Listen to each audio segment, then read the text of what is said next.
Good evening. North Las Vegas City Council welcomes each and every one of you to our City Council meeting this evening. If you wish to speak, please complete one of the blue cards that are located on the outside table of the main entrance and over on the right and left of the dais here, the podium rail. Please give your card to the city clerk, who is sitting right here. And when we call you to speak, we request that you limit your comments to no more than 3 minutes, and we would ask that you avoid repetition. Madam City Clerk, are we in compliance with the open meeting law? We are in compliance. Great. This evening, we're very blessed to have Pastor Tim Frazier of the Grace Point Church will lead us in our invocation.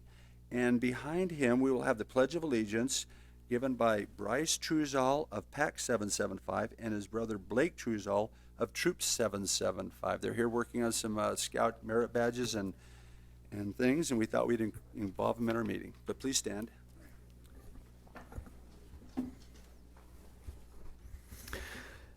Bow your heads with me as I pray.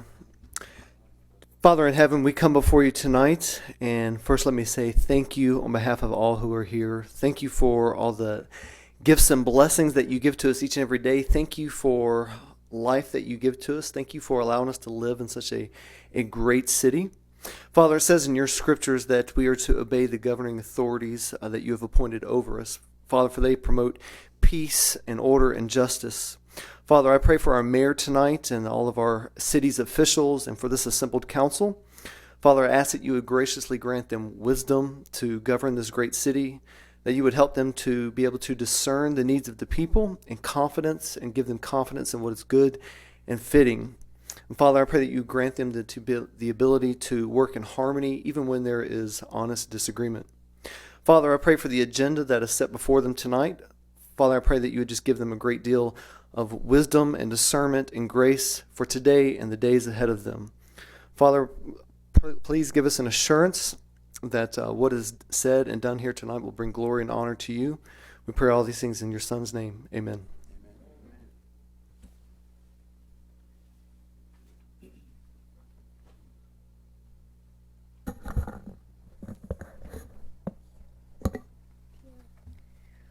Please join us in the Pledge of Allegiance.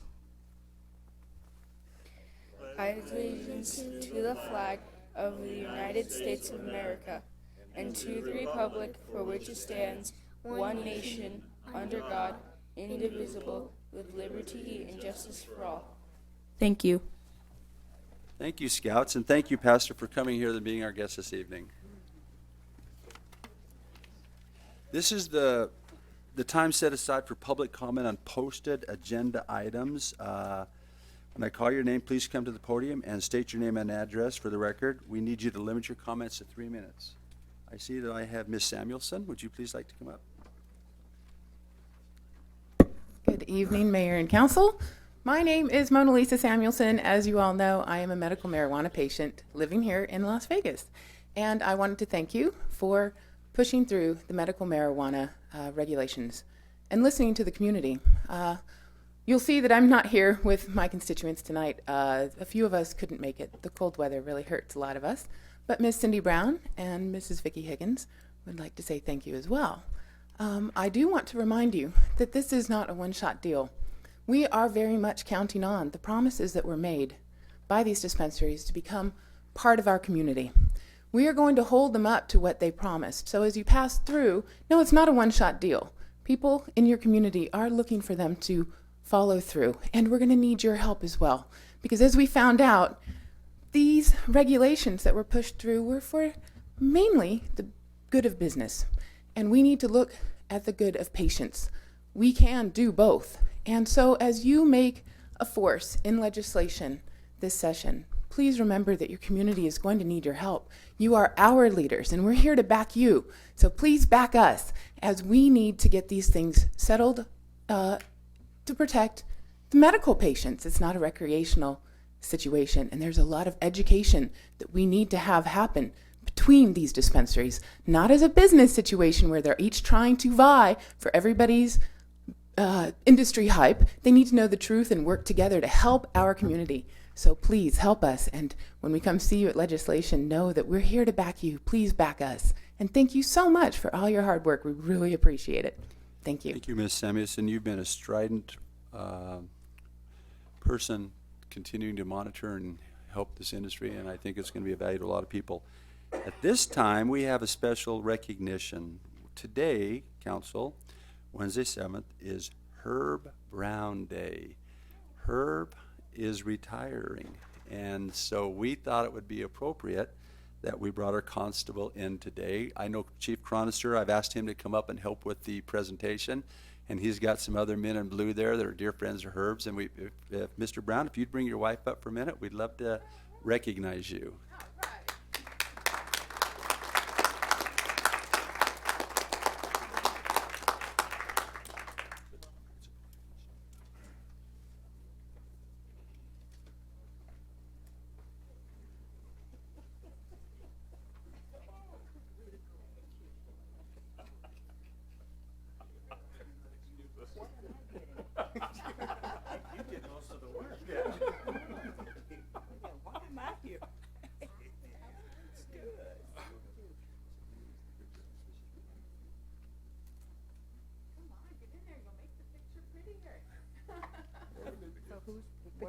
No, you just, you come right up here with us, and Chief will read us.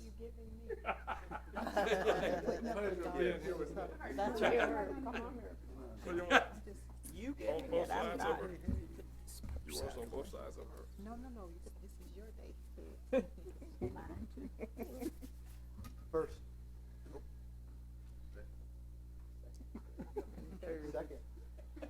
First, let me just say it's an honor to be up here. Herb and I go back a number of years. Whenever I first come on the police department, he was the director of our community services. Was the name of it. He retired as the assistant chief of police from the North Las Vegas Police Department. As well, when he left, he went to become the U.S. Marshal for the District of Nevada. And after serving those functions for probably about 5 years, he went and became the constable of the city of North Las Vegas and has served there for the last 12 years. Herb has a long, 16 years. 16 years and 8 months, as he said. But Herb has a long tenure of service, not only in law enforcement, but for the citizens of North Las Vegas as well as the citizens of this community in the state of Nevada. And again, it's my honor to be here, to be afforded this opportunity to present this proclamation to Herb Brown, who truly, I look at it being an idol and a mentor to me in my profession and in the North Las Vegas Police Department. I got my glasses on. It says, proclamation, whereas it is the policy and pleasure of the city of North Las Vegas to recognize special individuals in our community such as Herb Brown, and whereas Herb Brown served 21 years with the North Las Vegas Police Department, retiring in 1993 as the Assistant Chief of Police, and immediately after retiring, Herb was nominated by Senator Harry Reid to become the United States Marshal for the District of Nevada and was confirmed by the full United States Senate. And after serving one term as Marshal, Herb Brown was appointed Constable of the North Las Vegas Township by Clark County Board of Commissioners and has since been elected by the people of North Las Vegas, serving a total of 16 years. And Herb Brown has served on numerous local boards and committees and is affiliated with the following community organizations: Hispanics in Politics, the International Association of Chiefs of Police, the National Organization of Black Law Enforcement Executives, the Board of Trustees at Zion United Methodist Church, and among others. And Herb Brown also created a senior citizen indigent program for those individuals who cannot afford to pay for services provided by his office. The program has been very successful, and Herb Brown has been an asset to the greater Las Vegas community. He will be remembered for his dedication and outstanding service to the city of North Las Vegas. Now, therefore, we, the City Council of the City of North Las Vegas, do hereby proclaim January 7th, 2015 as Herb Brown Day in North Las Vegas, and urge our citizens to join us in congratulating Herb Brown on his special recognition. And it's signed by the mayor and all the councils.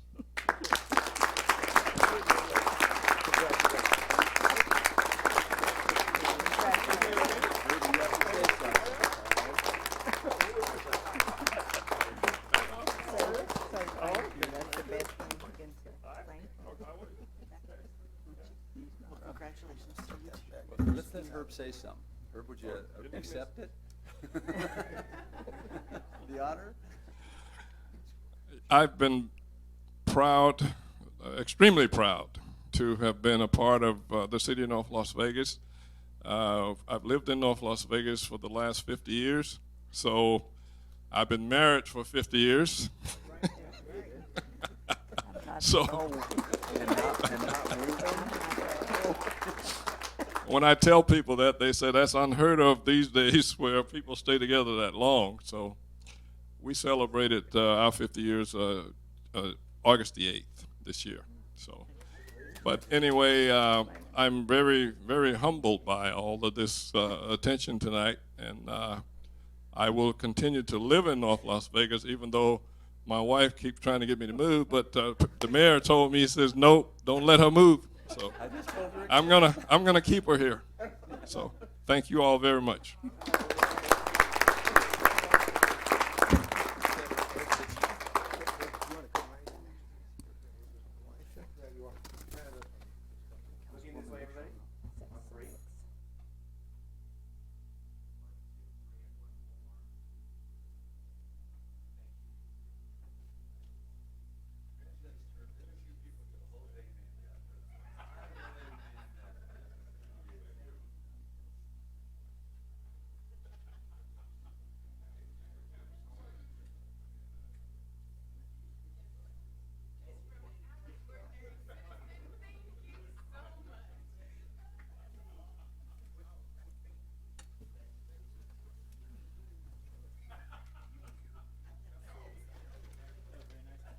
Oh, special. You don't get to do that often. I'm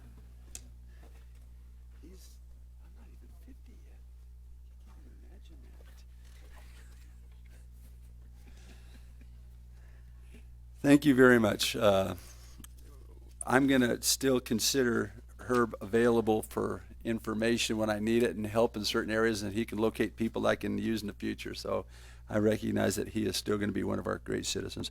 Before we get into the agenda, I just want to make one more announcement that today is somebody's birthday. And I just wanted the people in the on TV land to recognize that before they fall asleep watching me up here, that we all can together maybe wish you a happy birthday and maybe sing to you happy birthday. Would that be okay? So would you please stand? Happy birthday to you. Happy birthday to you. Happy birthday, dear Anita. Happy birthday to you. Thank you very much.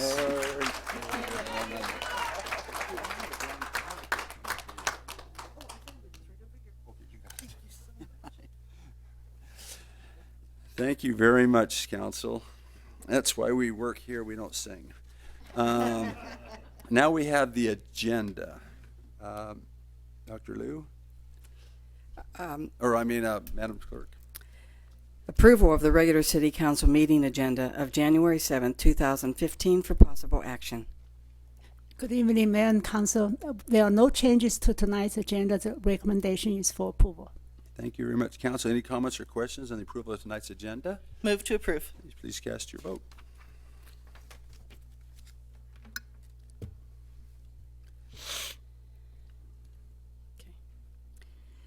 The next item is set future public hearing dates. Set date on any appeals filed or required public hearings from the City Planning Commission meetings. Thank you, Madam Clerk. I so direct you to set any appropriate dates, if you wouldn't mind. So noted. Consent agenda. Matters listed on the consent agenda are considered routine and may be approved by a single motion.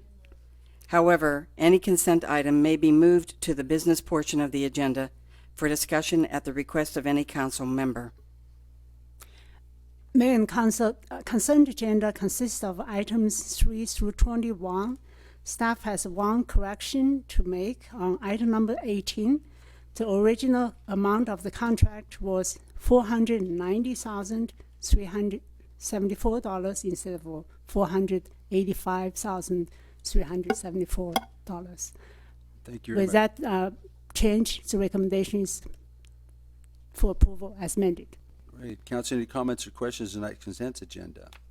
Can I have a motion, but it'll have to say consent as amended? Yeah, move to approve consent as amended. Thank you very much. Please cast your vote.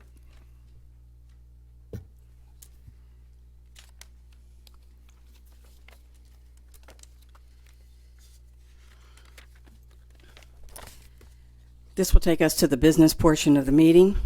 The first item under business, item number 22, approval of and authorization to publish the 2015 municipal election proclamation for possible action. And I'm here to answer any questions if you have. Right. Council, any comments or questions on this item? If not, I'll take a motion. Please cast your vote.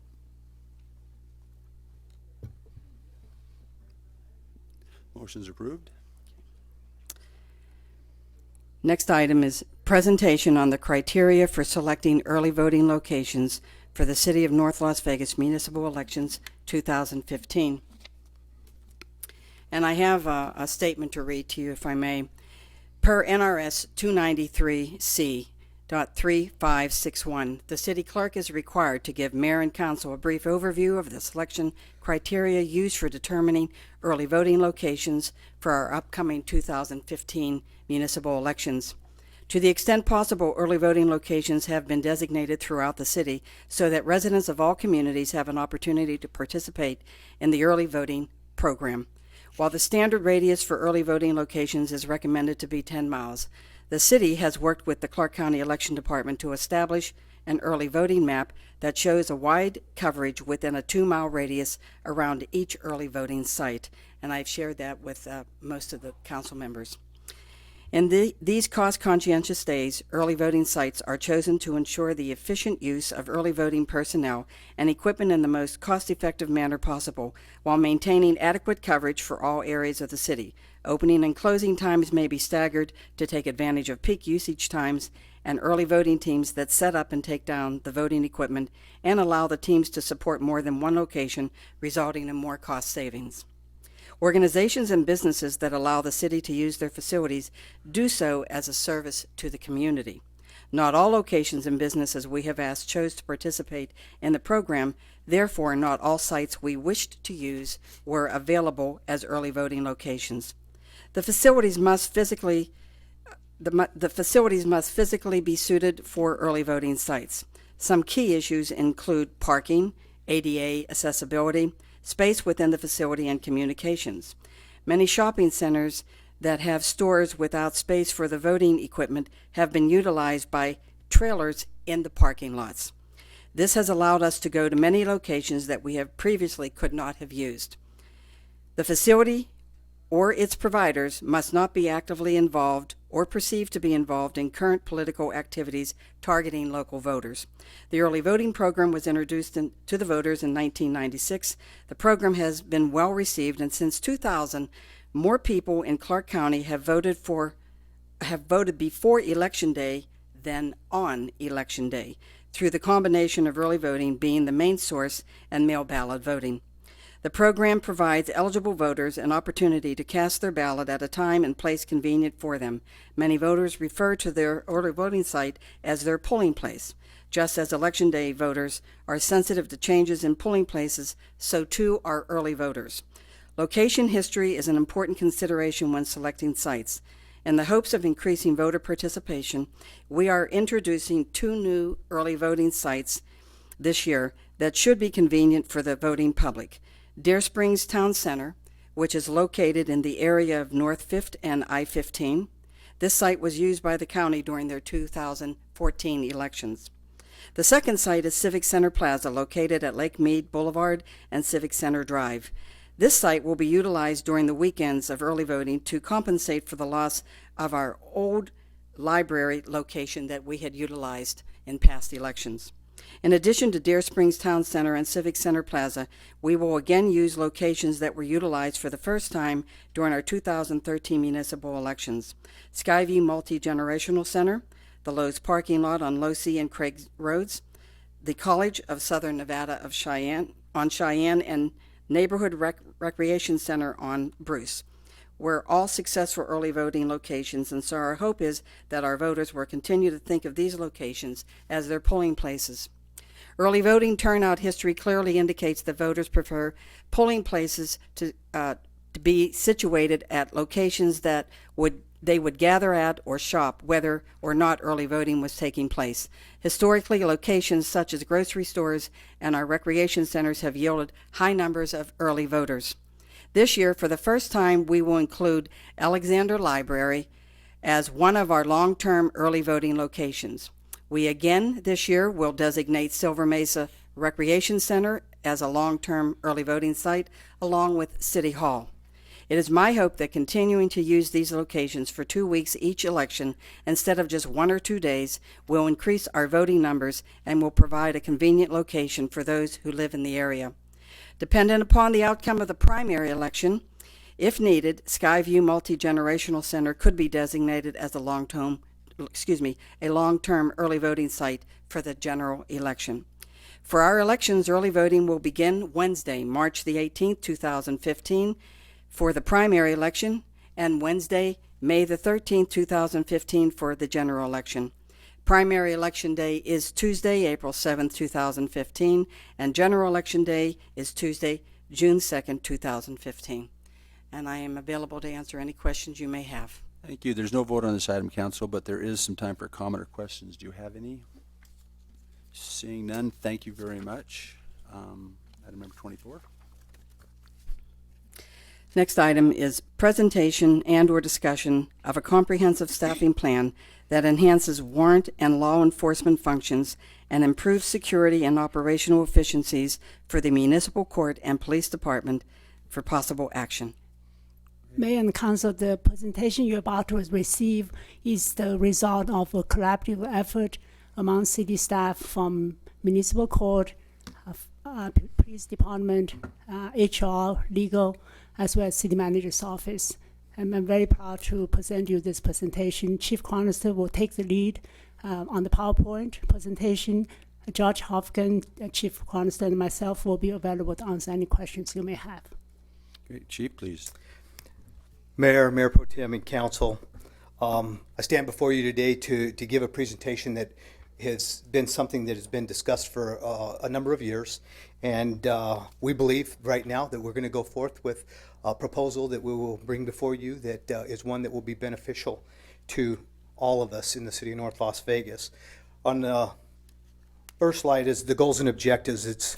Our goals and objectives are to strengthen law enforcement functions, ensure that municipal court security and operational needs are adequately met, and to reduce the cost with improved operational efficiencies at the police department as well as in municipal court, and address the long-standing concerns that we've had associated with outstanding warrants.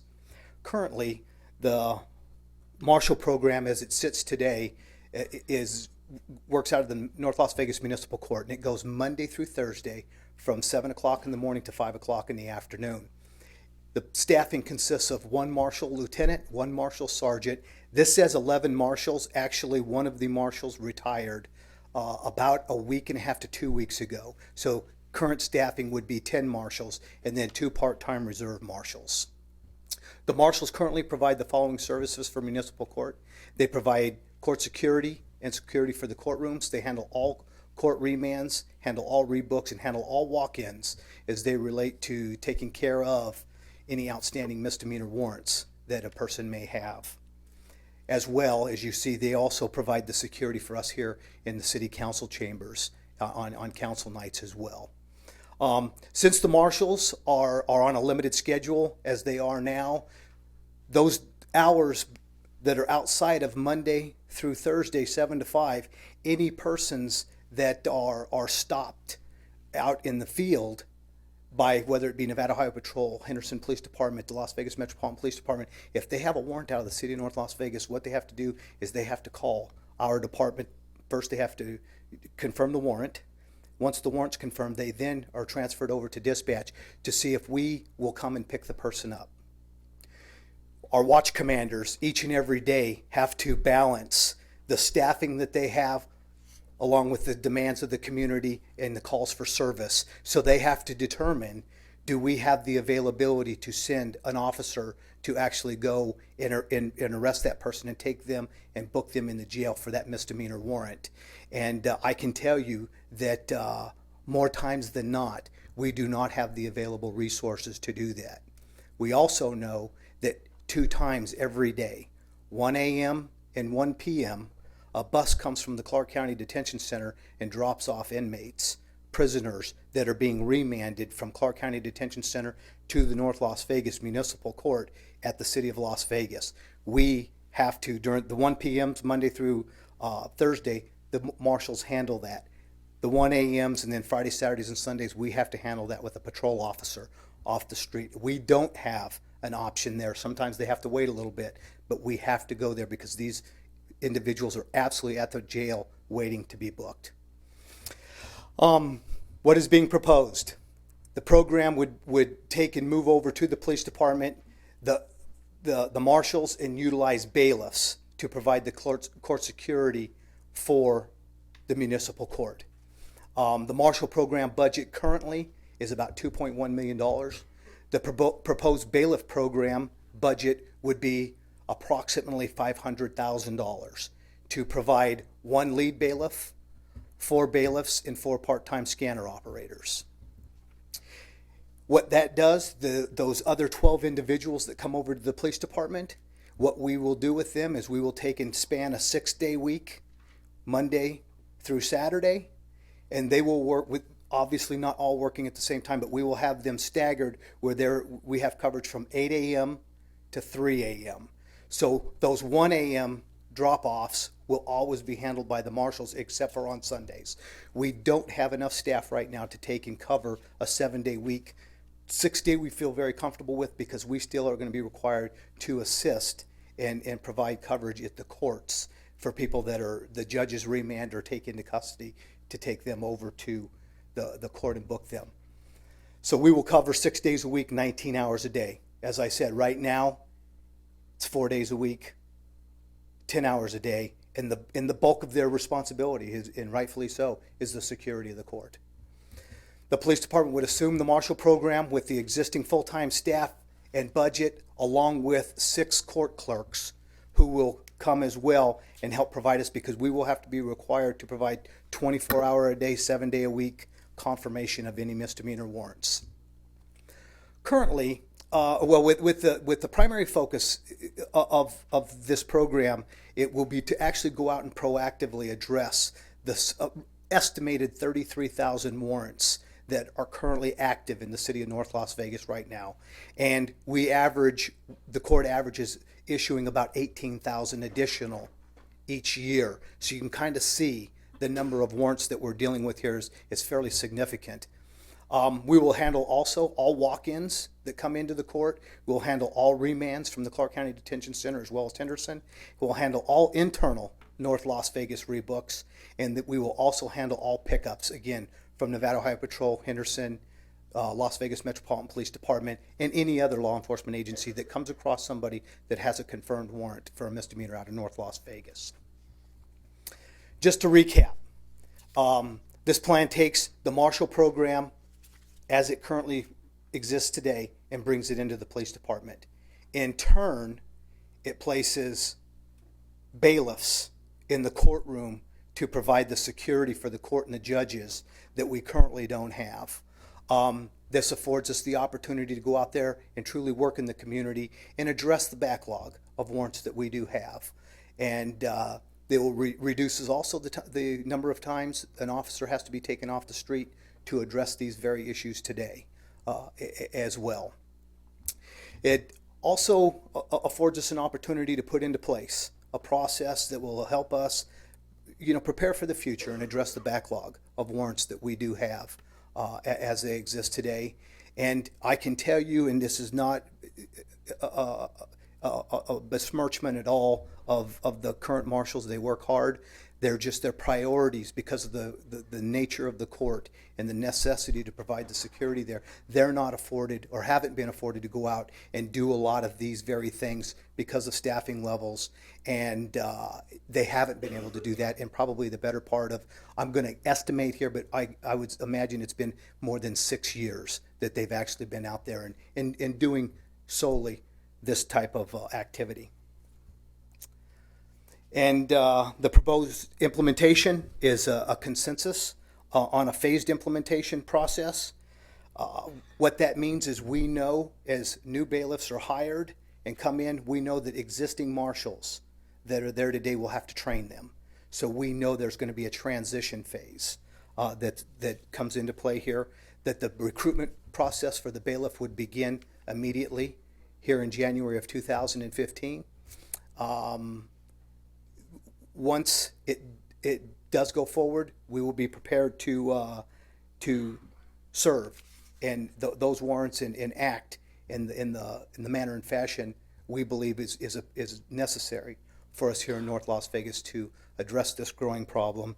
And then one of the things that we've also committed to is to do an annual review of the process that includes the court as well, to make sure that their security program that will be in place is working for them, as well as the marshal program that we put in place is working for us, the city, in the way we believe it should and we want it to, and make any necessary changes and tweaks that will be required along the way. One other thing I will say is Dr. Liu and I had an opportunity about 3 weeks ago to go and sit down with all the marshals. Everybody was there except for Sergeant Schneider. I believe she was the only one that wasn't there. She went and manned the scanner so all the marshals could be there. And we had a great opportunity to answer a lot of their questions and kind of tell them what our vision is and where we want to go. And I can tell you that I truly felt as I left that room that there was excitement on the part of the marshals looking forward to this opportunity and to expand what it is that they are actually doing. And I'll answer any questions you may have. Great. Would you mind if I ask a question real quick? These new, Judge, would you please come up? Judge Hopkin, one of our finest judges. Thank you so much. One of the questions I might have, Joe, the new bailiffs that are hired, those will be North Las Vegas employees, correct? They will fall under the requirements that the new police officers, new firefighters and such, they'll be new employees. But there are some laterals. What was the story with that? Well, this is, and Mayor, thanks for the opportunity to make some comments about Chief Cronister's presentation. We have had numerous meetings with city management, with the chief of police, with the union, with the union president representing the marshals that are currently working at the court. We had a lot of discussions, but what the primary discussion or emphasis that we put from the court's perspective is to make sure that the level of security that we have at the court is maintained. Because what we have now, we have professional people that are excellent employees at the court. They do a tremendous job for the judges, for all the court staff, and anybody, the public coming into the building. They do superb work for everyone. But that's our expectation over at the court, is to maintain that level of service. So, and I conveyed this to Michael Yarder and to anybody that we've had discussions with, is the requirement that anybody hired as a bailiff be post-certified, that they be graduates of the police academy, that they have that post-certification and have had that adequate training. And so that's where we're going with, is people that are either laterals, people coming that have worked at other courts, who are postgraduates that have that experience working, understanding how the court process works, or, and maybe people that decide that they want to stay on board with the court. So that's what we're looking for. It's the same level of service we've been receiving for the, as far as I've been there. I came on the bench in 2005. At that time, we had bailiffs at the time, and a presentation was given to the prior council. None of you were here at that time. I don't think so, no. And what the whole goal of reinstituting a marshal program at the time was to not only include court security, to continue that adequate service, but also to do the warrant work. That was the intent all along, was to have court marshals out there serving warrants, to relieve the police in their duties, but also to have that judicial enforcement, that people know that when they let their cases go into warrant at the court, they're going to be held accountable for that. And we had it going. At one time, we had 20 full-time marshals. We had, nearly a dozen reserve marshals that were working graveyard, split shift. We had 7 days a week warrant service. And there was a lot of work done during that time. But when the recession happened, then, you know, with people retiring or, you know, with layoffs, you know, that work was hindered tremendously. To now we really don't get that much service out there because of the priorities of providing court security. That's the number one priority and duties of a court marshal, is to ensure that the courthouse, people going in, the people that work there, anybody that's in that building is secured during, you know, when court's being conducted. And you know, as Chief Chronister mentioned, you know, this has been discussed for quite a while about what can we do to get that warrant service back on track. And this is a plan that was developed, and it looks like this is going to be a success if we can get those marshals out there doing the work that they were intended to do. So, Judge, I agree. Your safety and your staff is paramount. You know, it'll never be compromised by this council, I can tell you. Council, do you have any questions? I do. Ms. Goins? And I had just wanted to reiterate what I had asked you about yesterday with potential overcrowding if all of the warrants are served. And then in the jails, and then is it possible to put back into place amnesty programs in the near future? Yes, Councilwoman, we did. You're absolutely right, and that's one thing that some of the discussions that we will have with the court as well with Captain Campbell. As I mentioned to you yesterday. Great question. You know, if somebody has a fairly small warrant, let's just use, and I think I used $300, and it's a female, we pay $130 a day for that female to be incarcerated. We have to weigh that cost benefit as it relates to it. And that's where I think the marshal becomes integral, because I think there's other measures and things that we can do and with that warrant that doesn't involve incarceration. So absolutely, very, very, very well, good question. And the other question that you asked as it relates to the amnesty, yes, something that I would definitely have a discussion with the judge about as well in the municipal court, is during those periods of time, and I know in the past we always did it right around the holiday season, is have an amnesty program where folks that know they have a warrant and they just can't afford to come in and make that pay that fine, that we do something and have a nominal charge and get them back onto a payment program or something along like those lines, so that they can go back and get a driver's license or whatever it may be to help them become gainfully employed, so that they can take care of this debt. And if I could just comment, I don't know, because the chief hasn't mentioned, when our marshals would be out in the field to serve a warrant, there were alternatives discussed. So, for example, if they went to the person's home to say, hey, we're here to serve this warrant, there would be a discussion about, okay, how much is owed, or what can I do to get back on track? What can I do to get a court date? Typically, some sort of settlement would be reached, and you know, the marshal would explain how that can occur. And typically, people will say, you know, I've got a couple $100, or I've got, you know, I just forgot about it, but I've got, you know, I can make the payment now. What could you do to help me? And typically, I would say the majority of the contacts when we were at full force did not result in incarceration. In fact, it resulted in payments being made through the marshal program and the person being rescheduled for court. You know, and that's how the program was operated. Ms. Woods?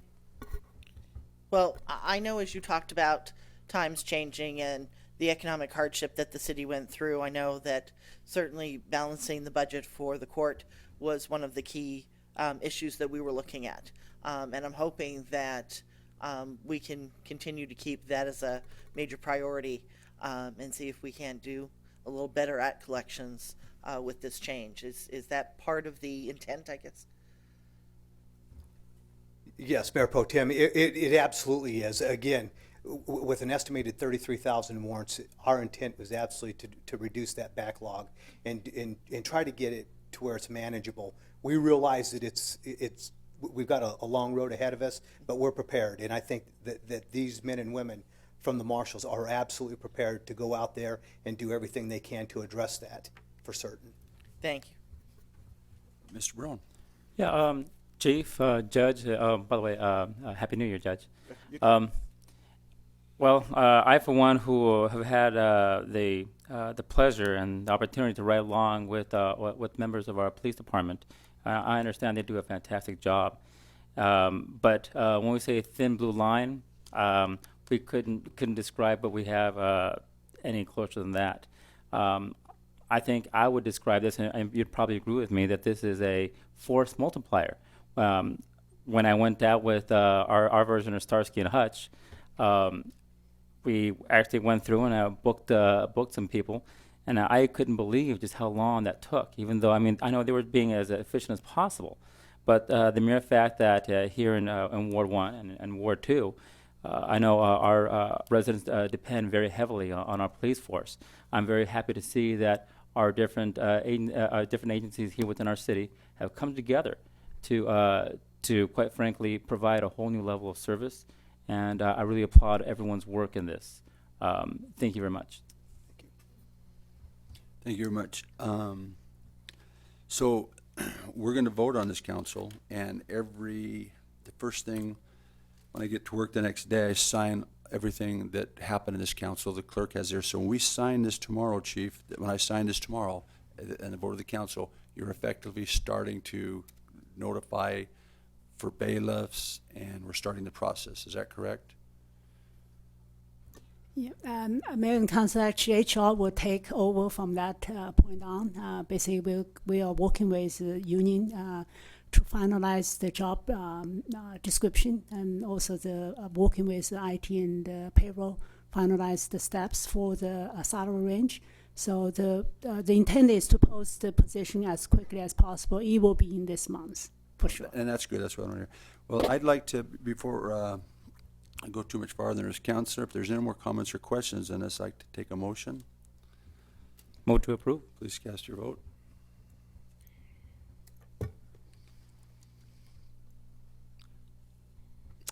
Madam City Manager, your leadership has been exemplified today. You've had many predecessors before you that have talked about doing this. You have had a fertile moment to work with great leaders within this community, the bargaining organizations, the leadership there, the police organization, the judicial branch especially. The temperature was just right, the leadership over there.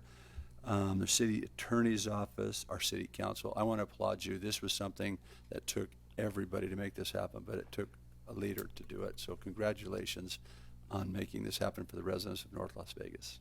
Thank you. And I also appreciate all the support from the mayor and the council. Thank you, gentlemen. Thank you. Next item of business, reallocation of community development block grant funds in an amount not to exceed $725,000 to Neighborhood and Leisure Services for the rehabilitation of Petite Pool for possible action.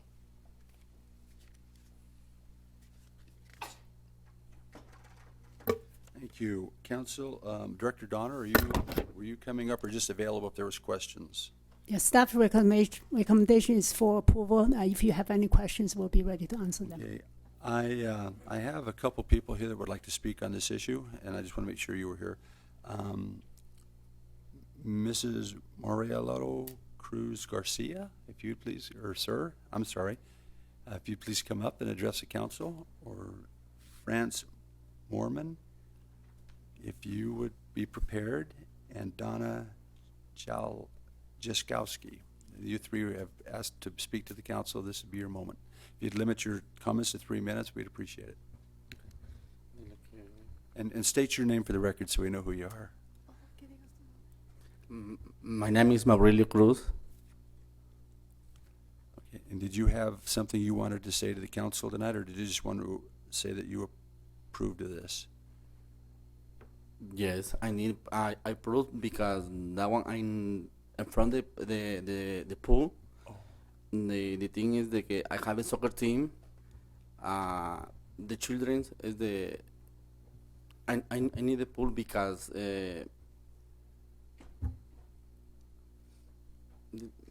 my niece. It's hard for me because that one I'm not speaking more, speak Spanish, okay?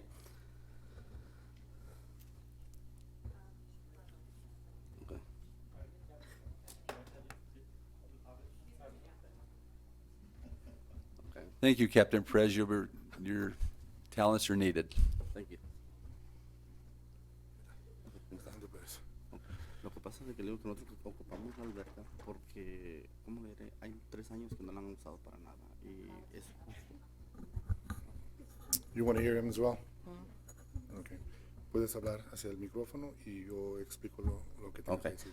Lo que pasa es que nosotros ocupamos de que si pueden abrir la alberca, porque son 3 años, 4 años que está cerrada y la verdad pues nosotros nos gustaría que en el tiempo de calor ellos, todos los niños o la gente que vive ahí alrededor puedan usar la alberca. So they have a need to use the pool. There's been 3 years 3 seasons that the pool has not been available for the public that lives nearby. Okay. Y otra de las cosas es de que pagamos, nosotros tenemos un equipo que entrena ahí en el parque, en el Pidiri Park, tenemos un contrato de luz y queremos de que también darle no nada más físico a los niños, sino que también que puedan nadar. Natación. ¿Y un equipo de qué? De soccer. Then, I was going with Spanish, sorry. They also have a team, a soccer team that practices on that field at Petiti, and they have a contract for the lighting, and they would also not only like to provide them cardiovascular exercise, but also some pool work, if you will. Y si ellos nos brindan la oportunidad de que pongan las reglas que pongan, la gente lo va a entender y la gente pues, lo va a respetar, ¿sí me entiende? Entre más la abran, mucho que mejor para la gente. Otra vez, por favor. Si ellos logran abrir la alberca otra vez y ellos ponen unas reglas, la gente lo va a entender y la gente va a pagar todo. If the city moves forward and gets the pool open and functioning, that the public will be able to utilize it and benefit from it.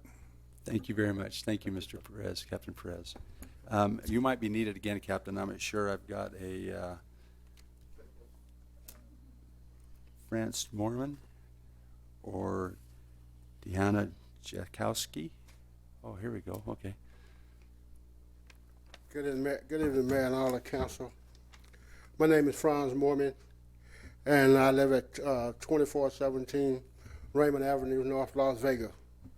My question was for the pool. If we got $725,000, and they're asking us to raise the tax on the water for graffiti, why we couldn't use any of this money for graffiti control?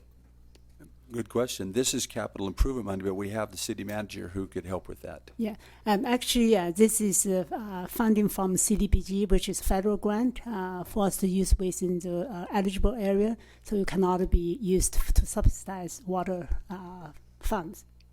So this is a specific purpose of money for specific things, and graffiti isn't one of them, as she's saying. Okay. Well, they saying they got it from the $238,000 from the budget from the public works, and I know in our neighborhood they could have used the other $238 for the sidewalks and things. So why they didn't get fixed? That was a CDBG grant used to support a project that was submitted by Public Works.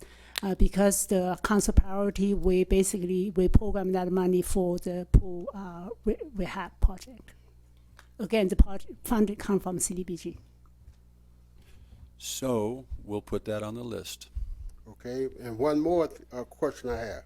If we're going to spend, just say we got to have a pool, and we're going to spend $725,000, would it not be feasible to do an enclosed pool and they can use it all year? And you don't never have to worry about them being cold outside. You could enclose Walker's Park. Now it's a year-round pool for the whole community. I think that would be a nice project to do. Unfortunately, we do not have adequate funds to do a couple multi-million project with enclosed pool. But you brought up an interesting question, and that was why you were here. Part of the reason. And maybe Ms. Goins, would you like to follow up with us? Do you want to talk about Walker and the pool and the schools and help just to understand what our thinking is at this moment? Well, what we have been discussing as a major positive for rehabbing Petiti Pool and getting it open is that you have 2 schools in that area as well. You have a middle school and an elementary school, and hopefully we can build some kind of partnership with Clark County School District so that the pool can be used more than just in the summertime with those PE programs or their intramural programs or other community programs or sports programs, and also with swim meets, because we know right now Walker Pool has meets at that school. If Petiti Pool successfully open, we could possibly put some of the practice times over at Petiti Pool. Thus, that would open up more open swim for the community that surrounds Walker Pool. So that just seems like a win-win to us. That is actually an excellent point. Staff has reached out to the principals at both schools who are very much in supportive of this project going forward. They actually offered some of the gym coaches to be serving at the pool once we have it open. Thank you very much. Mr. Mayor? Councilman? Just to follow up, I do believe, I'm sorry, I forgot. I was going to print out the letter of support from the principal of Jim Bridger Middle School. And she points out there are many programs and after school that she thinks are a very good benefit to the children in that community. And I know well, a matter of fact, I think she's here.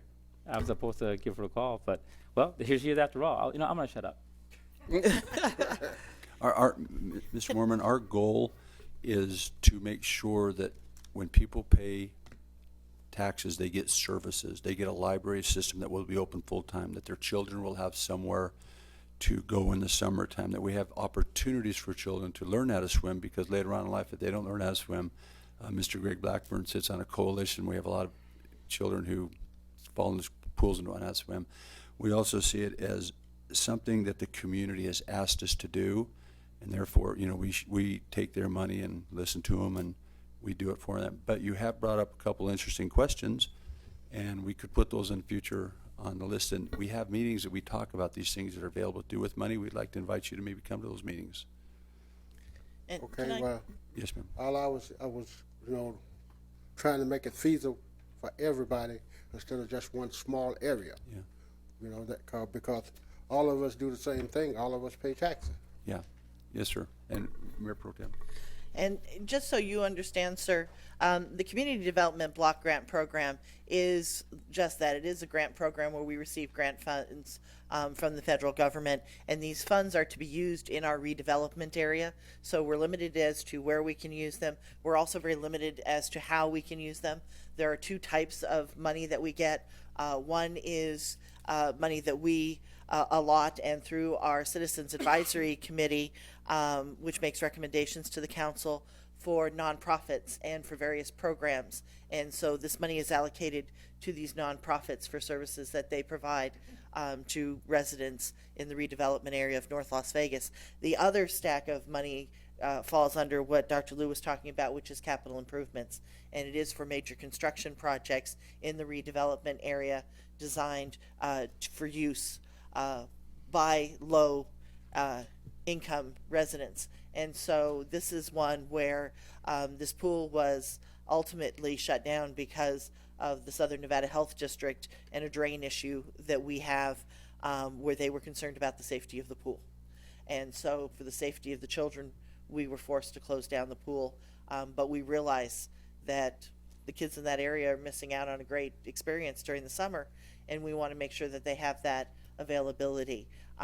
So what we have done is there are some unspent funds that were allocated to other projects that didn't get used, and so we're taking that money and kind of reassembling it back to the city and then allocating it to this new project so that it can get spent in a timely manner. There isn't enough of those unspent funds to be able to broaden the project to do an enclosed pool at this time, but it will at least be enough to get this pool up and running for the kids again. And so that's basically what we're looking for as our first primary goal.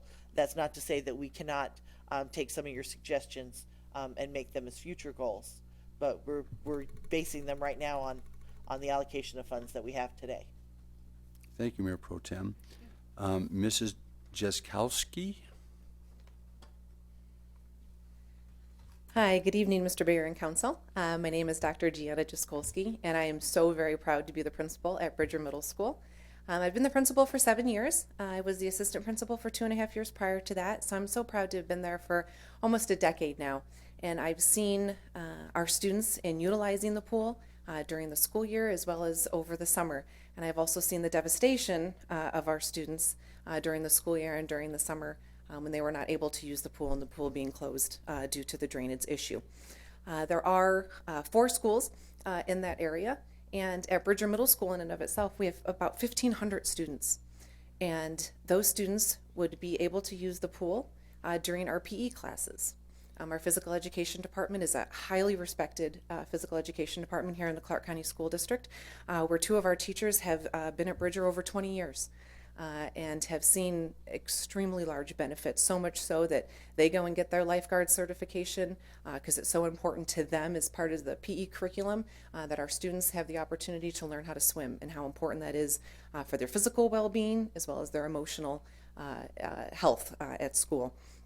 Our students, when the pool was open, they swam in the fall at the beginning of the school year as part of the PE curriculum.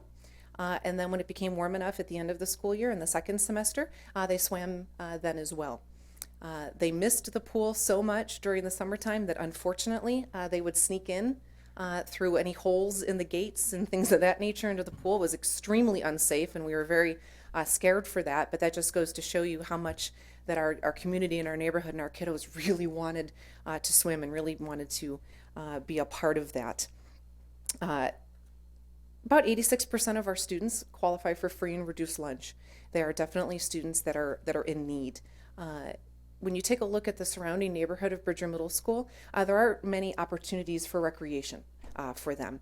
Where I live, within about a 3 to 5 mile radius, there are 2 pools at the YMCA. I can drive about a mile and a half and encounter more parks that I can count. That is not the same for where I work. And our kiddos and our families very much deserve that opportunity to have a recreation activity for them. The other interesting part of that is when you ask our students and our kiddos, how was your summer? What'd you do over the summer? Oh, I was bored. And so to provide them an opportunity, again, to engage them physically, to engage them emotionally as well, will be an incredible opportunity. And with that, I'd also like to have our library opened at Bridger. So they go swimming, and then they come and get books, and then they go home. And so we feed them physically, and we also feed them intellectually through reading. So I appreciate this opportunity to speak in support of reopening the pool of Petite Park. Thank you very much. Thank you very much. And Mayor, I'd like to note that our wonderful principal here was also a member of the Metro Chambers North Las Vegas Leadership Program. So Well, thank you that's for participating great. in our city. As an alumni of Jim Bridger. Oh, you too? Yes. Wade? Not alumni, but I used to go to Quantum McCall, and I used to watch those kids swim over there and wish I could be there. They didn't allow the 6th graders to go, though. Thank you. Are you alumni? I consider myself an honorary alumni because my mother retired from Jim Bridger as the assistant principal. This school has been very dear to a lot of the people in the hearts of this community. This has been just a staple to our community. We're glad to see you guys having a little bit more of an opportunity to give your children the same opportunity that we had to swim there also. So we wish you luck. Council, any more comments or questions? If not, I'll take a motion. Just that I think there's nothing sadder than having a child look at a pool and know they can't swim in it. And so that is why this has been a priority for this council to get this pool back up and running for our kids. So I would recommend that we approve item number 25 for the reallocation of the community development block grant funds in an amount not to exceed $725,000 to neighborhood and leisure services for the rehabilitation of Petite Pool. Okay, there's your motion. Please cast your vote.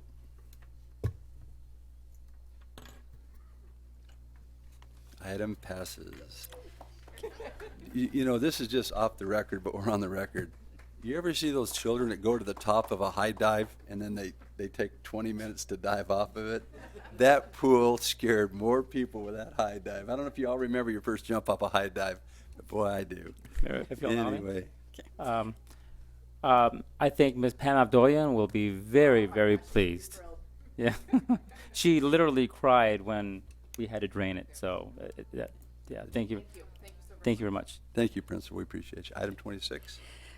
Interlocal agreement with the Las Vegas Metropolitan Police Department in the amount of $13,591 that will enable the City of North Las Vegas Police Department to be a subrecipient of funds made available by the United States Department of Justice, Office of Juvenile Justice and Delinquency Prevention, under the fiscal year 14 Internet Crimes Against Children Task Force Program for possible action.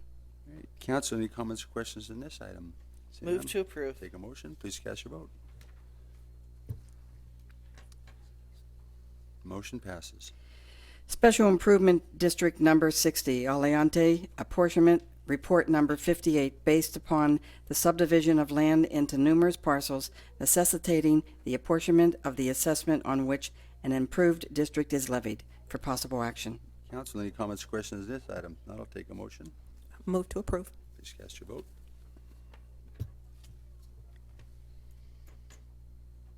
Professional Engineering Services Agreement with HDR Engineering, Inc., in an amount not to exceed $1,077,630, funded by the Regional Transportation Commission of Southern Nevada Fuel Revenue Indexing Funds to provide professional engineering services for Clayton Street, Centennial Parkway to Hammer Lane, CIP project number 10398 for possible action.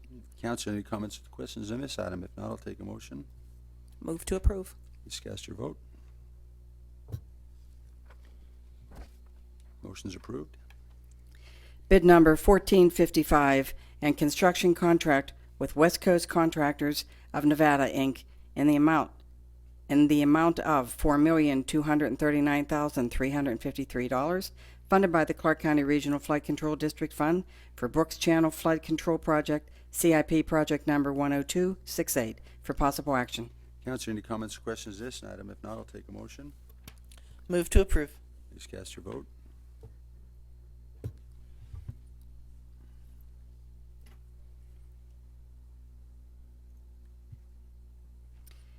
Bid number 1456 and construction contract with J&J Engineering Construction, Inc. in the amount of $818,485 from the Tax Override Fund for the Cheyenne Sports Complex Irrigation Renovation Project, CIP project number 10377 for possible action. Great. Council, any comments or questions on this item? If not, I'll take a motion. Move to approve.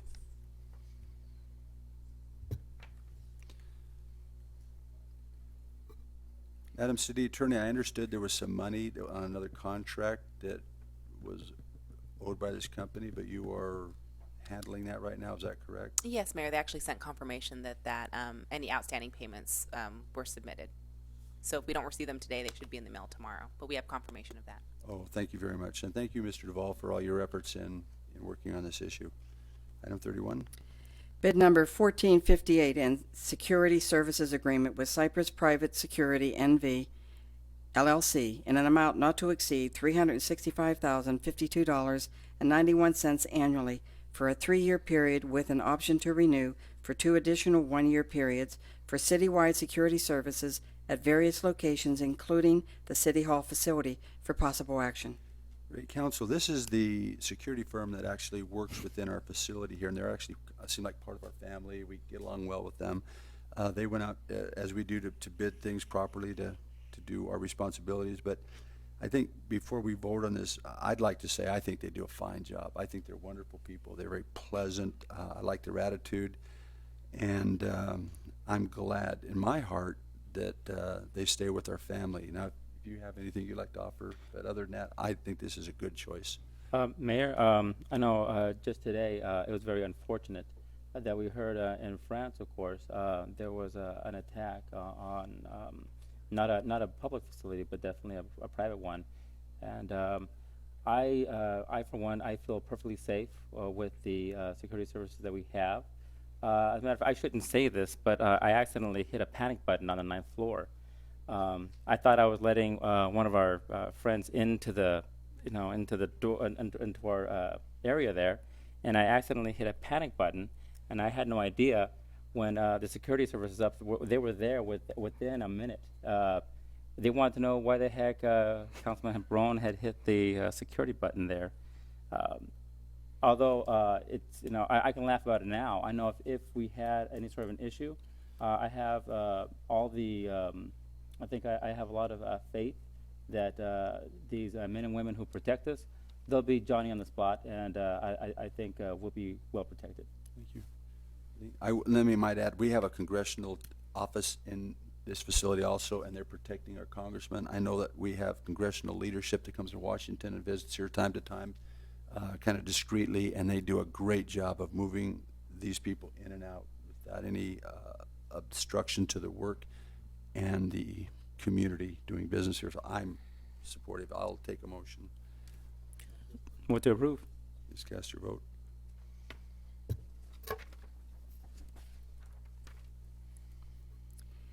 Next item, bid number 1459 and power washing services agreement with Mercury Cleaning LLC in an amount not to exceed $100,000 annually for a 3-year period with an option to renew for 2 additional 1-year periods to provide power washing services for all sidewalks and crosswalks at various locations within the city for possible action.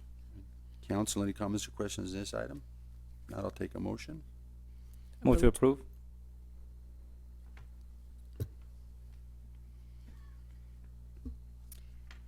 Item number 33, resolution number 2529, a resolution supporting the enactment of legislation during the 78th session of the Nevada Legislature to establish Nevada's competitiveness regionally and globally with respect to the aviation industry, to include its global prominence in the evolving unmanned aerial system technology environment for possible action.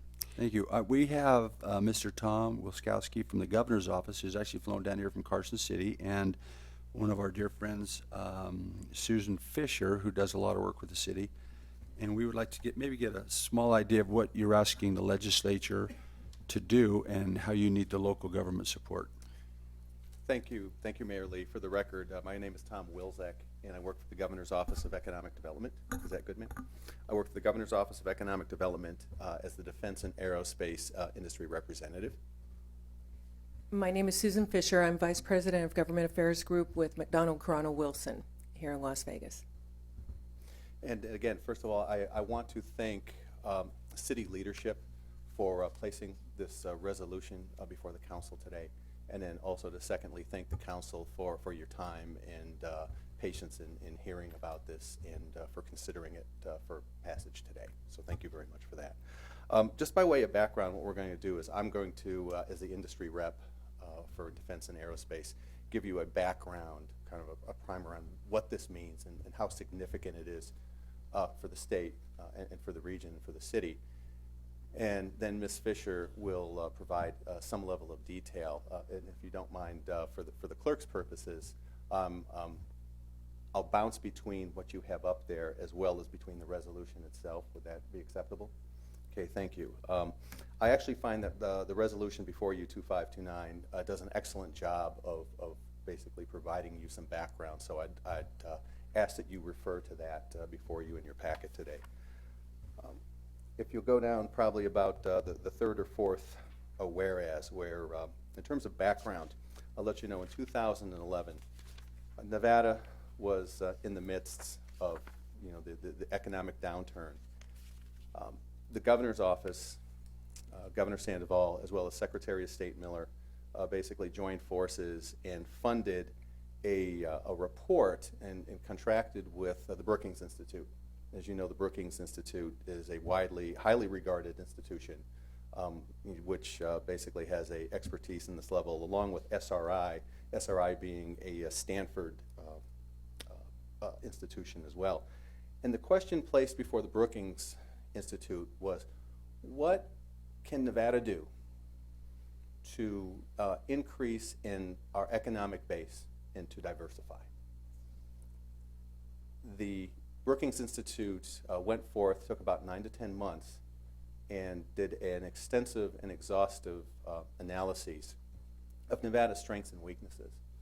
And I'll put forth an example. For instance, a good recommendation that we not follow, for instance, is that Nevada should be, for instance, try to pursue an auto industry.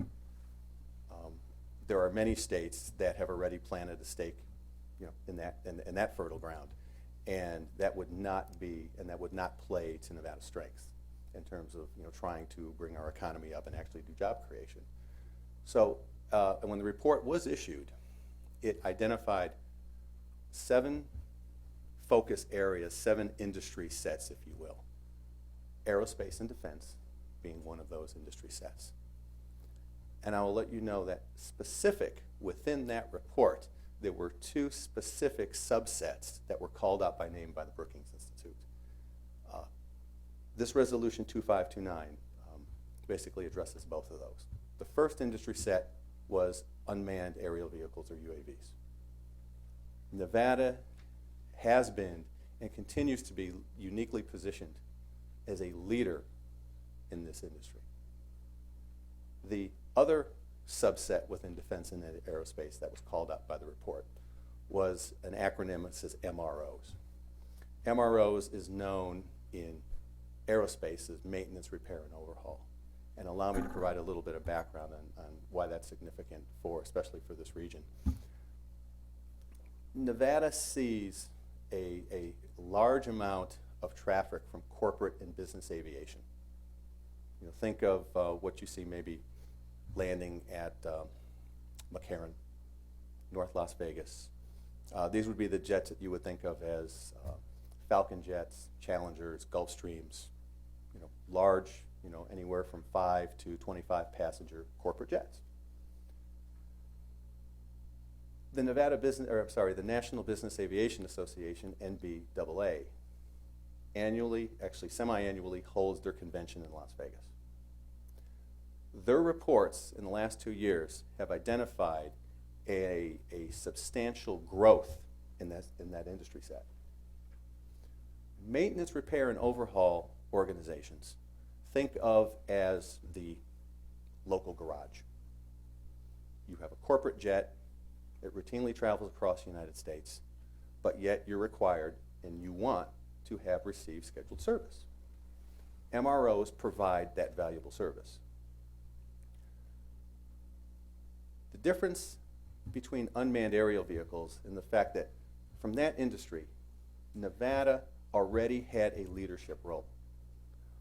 My job was easy because all I had to do was to evangelize Nevada's prominence in UAVs to allow that industry subset to grow and really take off.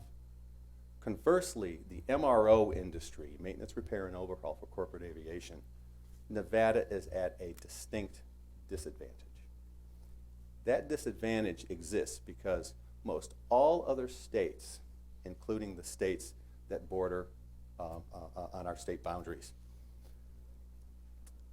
abate, or in some cases exempt, sales tax on parts and components used for the repair and overhaul of these corporate aircraft. You may think that corporate aviation, you know, with jets that are worth millions, tens, maybe some cases hundreds of millions of dollars, that location and watching the bottom line may not be of concern, but it is of utmost concern to the owners and operators of those aircraft. And unlike the corner garage, these particular jets are very nimble, and they routinely will fly cross country to whatever MRO or garage, if you will, provides the best deal. Because Nevada does not abate sales tax on parts and components, what ends up happening is a very large majority of this corporate aviation, these corporate jets, they may even reside in the state. They may even be, if you will, domiciled or ownership. But when it comes time for repair, they are shuttled and ferried all across the country to other places where basically they can get a tax break. Industry, specifically there are some MROs within the state, approached us within 2 years ago, us meaning Governor's Office of Economic Development, and brought it to our attention. We were already aware of this issue, but basically sounded a bell to us, and saying that as much as industry enjoys the benefits of doing business within the state, the nature of the competitiveness which exists with all the other states surrounding us is making it, in some cases, untenable for them to continue to maintain a business advantage here. They've asked us through Senate Bill 93, which is basically up for introduction and has been introduced in the legislature, to basically move forward with a bill which abates those taxes for the industry. If I may, for the record, Susan Fisher with McDonald Corona Wilson. There's let's see, which way do we go? The one thing that I want to show you is the map of the U.S. that shows the competitive landscape, and it shows very clearly on this map how Nevada is at a disadvantage. We're not only missing out on this business, we're actually, as Tom said, pushing the business out of state. The largest MRO, maintenance, repair, and overhaul organization in the state of Nevada is based in North Las Vegas. And the owner of that business has said that he sees business going out of state all the time. Aircraft owners will, and private aircraft owners, business aircraft owners will bring to him an invoice from one that he's given them and one from perhaps California or Idaho or any one of the other blue states around us. And the only difference, all parts being the same, everything else being the same, the only difference is the one line item that is the tax. We're not giving away a lot with this abatement because we are not getting this business now. This will be bringing the business back. And there's been a very detailed study, in addition to the Brookings Institute, by a company called InterVistas, that did a detailed study, a survey of all the businesses in the state, both the MROs and also the air tourism, which is huge and predominantly based here in Southern Nevada. There's very little air tourism anywhere in the rest of the state other than Southern Nevada.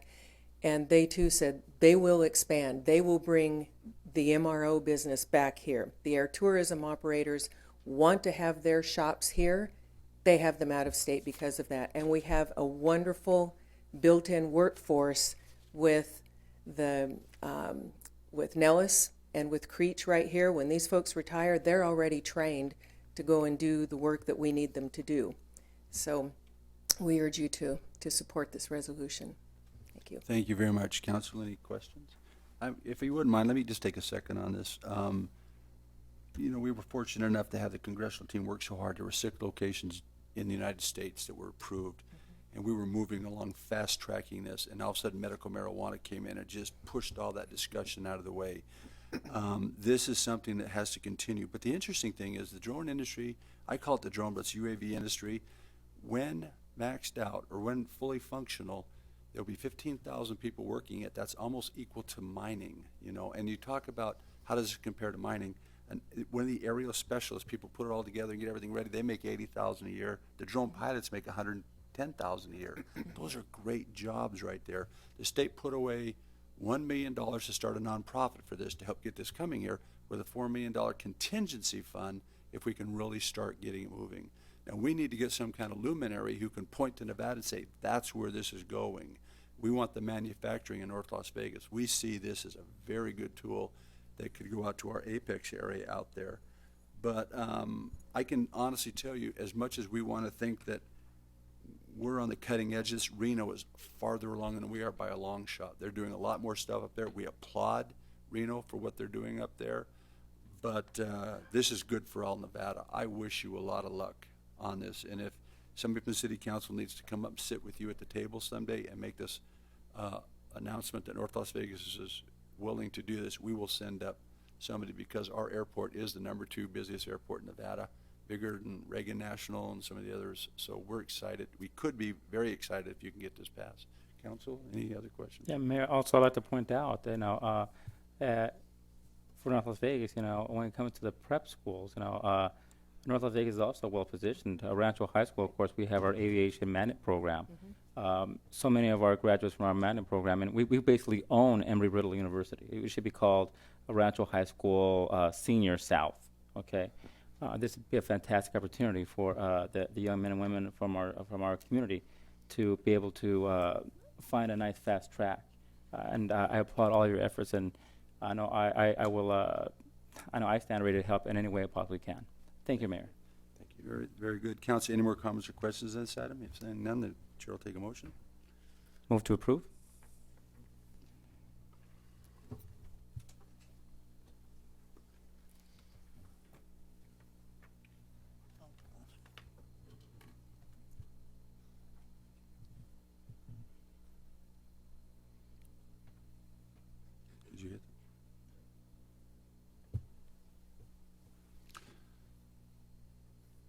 Susan, thank you for coming this night. Tom, would you go back Thank to the you. governor and let him know that we're wishing him a good 4 years? I think this will be a great legislative session for his programs, and we're excited to help him any way possible. And I'd be honored to carry that message. Thank you very much. Good luck. Item number 34. Resolution number 2530, a resolution authorizing the city manager or her designee to give notice of the sale of properties subject to the lien of a delinquent assessment and providing for other matters properly relating thereto for possible action. Council, any comments or questions on this item? If not, I'll take a motion. Please cast your vote.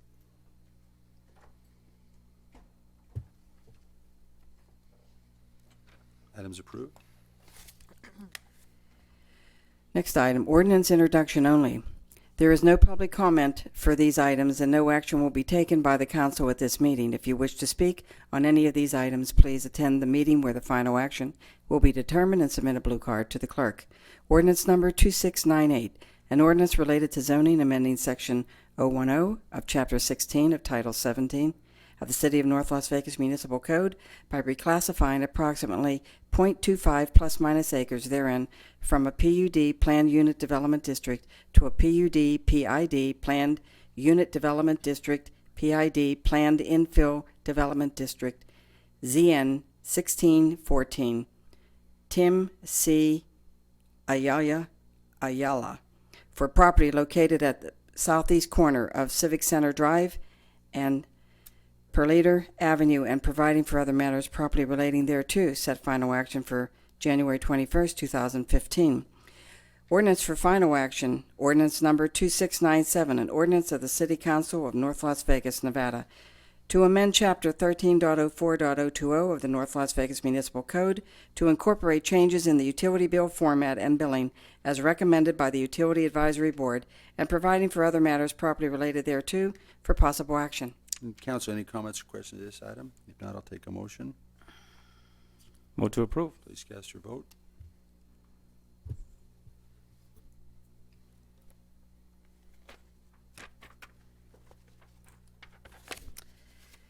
Next on to appointments. Appointment by Mayor Pro Tem Wood of a citizen member to the Arts and Cultural Advisory Board. This was tabled December 3rd and December 17th, 2014 for possible action. Mayor Pro Tem, do you have a nomination? Yes, I do. Brian Kendall is a 14-year resident of North Las Vegas who currently works as a cultural arts administrator for the City of Las Vegas in the Office of Cultural Affairs. In this capacity, he directs high-volume booking and event calendars for the historic 5th Street School Arts Center, including negotiating artist contracts, handling rental agreements and tenant activities, ticketing, grant writing, and facilitating mutually beneficial educational partnerships and related core programming. Brian has been recognized nationally by the Association of Performing Arts Presenters as an emerging leader in the field, having been selected and participated in a number of leadership programs. He, along with 10 other arts professionals from around the country, were published in the article Creative Courage, Leadership Practices to Build Resilience and Vitality in Performing Art Organizations. He was chosen to participate and complete the Americans for the Arts Local Arts Classroom Program and completed the University of New Orleans Performing Arts Executive Program. Brian often collaborates with many local, regional, and national art and educational organizations. I think he'll be an asset to this committee, and so I put forth his name. Great. I know Mr. Kendall. You've done very well. He's a stud. Any other discussions on that? I have a motion on the floor. Please cast your vote.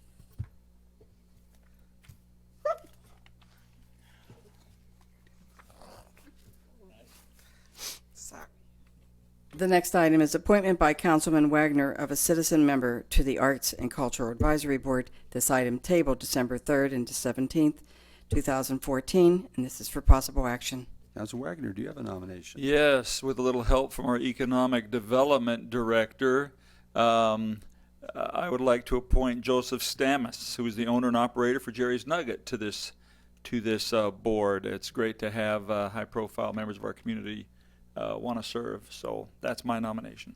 Another great choice. Council, we have a motion. Please cast your vote. Welcome aboard, Mr. Stamlis. Next item, appointment of one at-large citizen member to the Arts and Culture Advisory Board, tabled December 3rd and 17th to 2014, and this is for possible action. Councilman Brown, have you been able to fill that spot yet? What I was thinking, since we now have a full board and one at-large member, I was thinking if we could table this for another month. We're going to have our first action of the year with our arts festival, Winter Arts Festival next week. I think we should let it happen and let the excitement generate, and then we could use this to kind of dangle in front of people who are interested. We would have people like Mr. Stamets who are interested. I'd like to reserve this one just for a little bit longer to find out if we can find one more ringer in our community who would like to come forward. So would you be tabling that to the second meeting in February or the first? I think the second meeting. Would that be okay? That's fine. Thank you very much. That's your motion? That's my motion. Please cast your vote.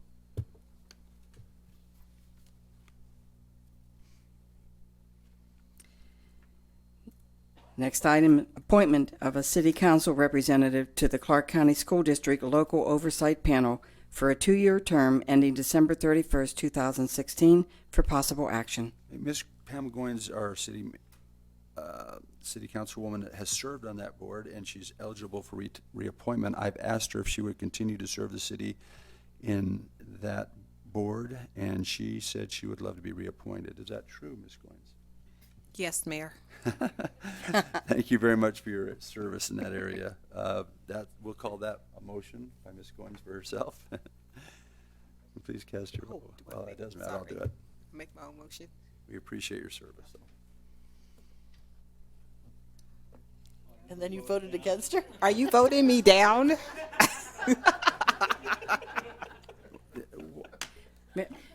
I'm not even changing my vote. I'm still serving, so. I don't know how that happened. No, Would you show the record? We will reflect- show for the record that the mayor has voted yes on this item. All right, you guys are my witnesses. Motion's approved. Full support.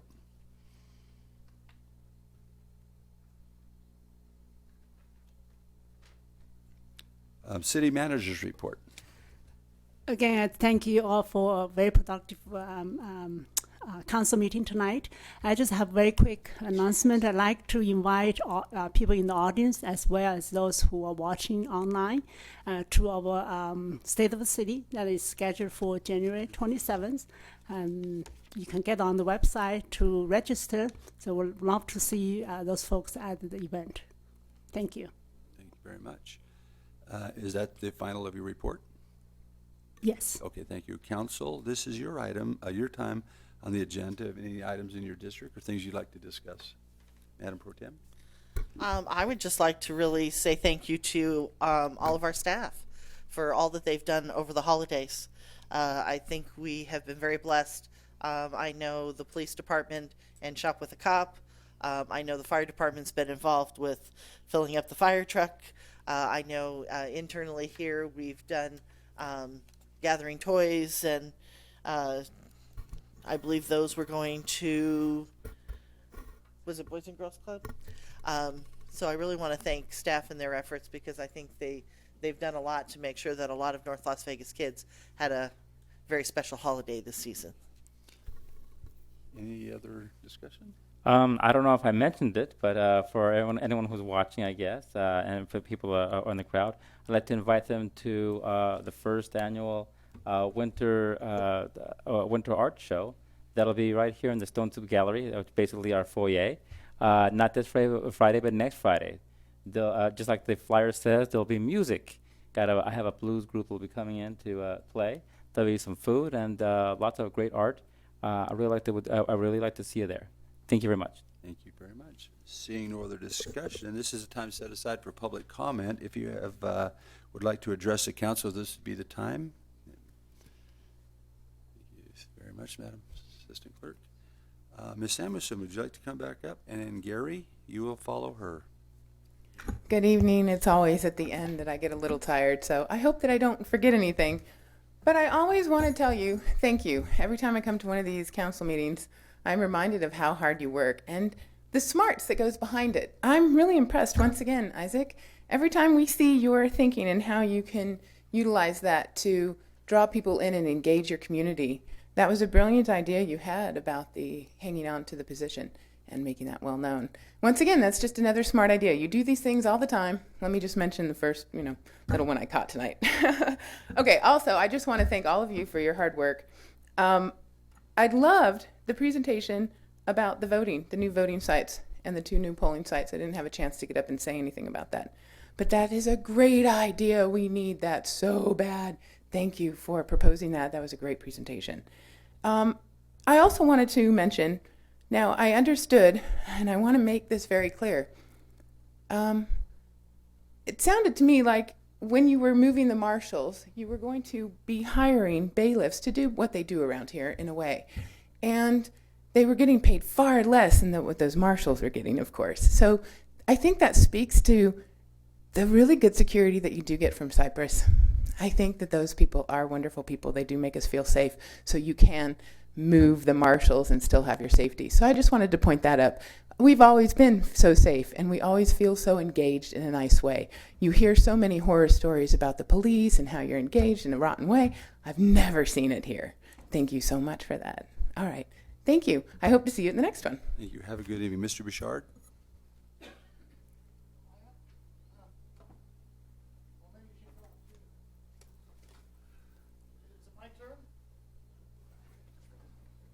We waited all night for you. Thank you. Yeah, listen, over the holidays, I brought pictures with me.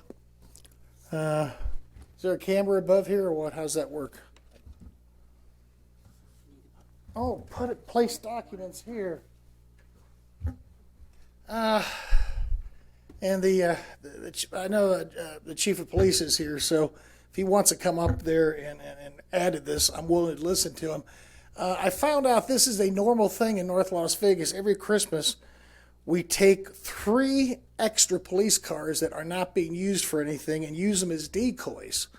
And first of all, I think that's a waste of time and money because I've got some experience in retail, and I don't think a decoy police car is going to scare any shoplifters I know, because a lot of shoplifters are professionals. They know how to do it. They work in teams. They got all kinds of tricks. And I was pretty upset when I found out they were doing this. I'm not upset now because I've calmed down. But by our own city charter, if I read it correctly, we're not supposed to be using any city equipment except for city work. And I just find this is a really blatant misuse of city equipment. And it's not like it's free, because you've got to take 2 policemen off the street that would be patrolling to deliver these cars, and then take them off the street again a couple weeks later when you pick them up. And they're putting this on private property, and that's where I have the problem. If these decoy cars are on the street, let's say they were in a residential area, fine. As soon as you move that car into somebody's sidewalk and it's now on private property, I have a problem with that. It's not even, according to our own city charter, we're breaking the law.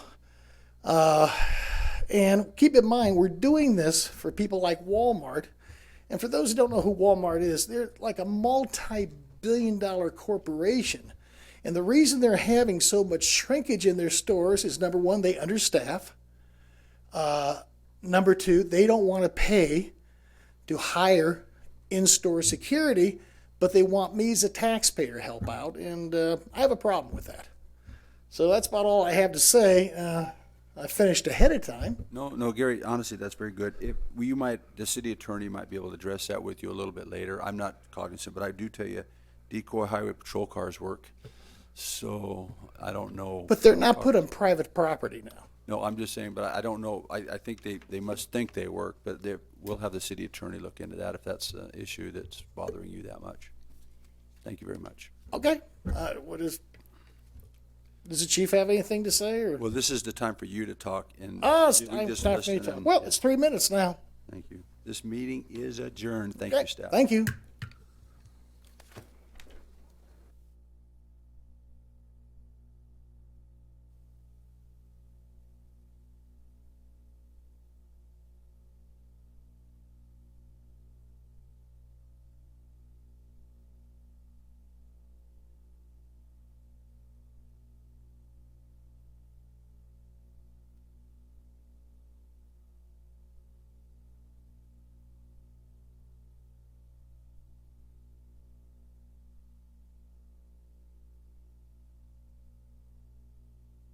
you.